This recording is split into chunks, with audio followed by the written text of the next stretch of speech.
భయానకంగా జరిగే జదీవాన. వృందావన్ మొత్తం మునిగిపోతుంది. కాని ఒక చిన్న బాలుదు ఒకవేళతో గిరిని ఎత్తదు. వృందావనంలో ఒకరోజు ప్రశాంత జీవితం ఆనందంగా సాగుతోంది.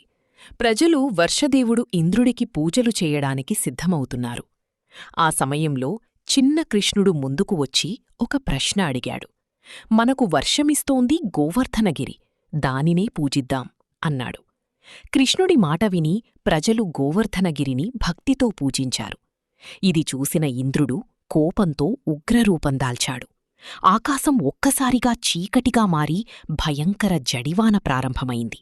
మెరుపులు గర్జనలు మధ్య వృందావనం మొత్తం వరదలో మునిగిపోతోంది. జంతువులు ప్రజలు భయంతో పరుగులు తీస్తున్నారు. ఎక్కడికి వెళ్లాలో తెలియడం లేదు. ఆ సమయంలో కృష్ణుడు ప్రశాంతంగా ముందుకు వచ్చాడు. అతని ముఖంలో ధైర్యం కనిపించింది. ఒక్కసారిగా తన చిన్న వేలుమీద గోవర్ధనగిరిని ఎత్తాడు. అందరూ ఆశ్చర్యంతో చూస్తూ ఆ కొండ కింద ఆశ్రయం పొందారు. బయట జడివాన కొనసాగుతూనే ఉంది, కాని లోపల అందరూ సురక్షితంగా ఉన్నారు. ఇంద్రుడు ఈ అద్భుతాన్ని చూసి తన తప్పును గ్రహించాడు. చివరగా వర్షమాగి ఇంద్రధనస్సు వెలిగగా కృష్ణుడు చిరునవ్వుతో నిలిచాడు.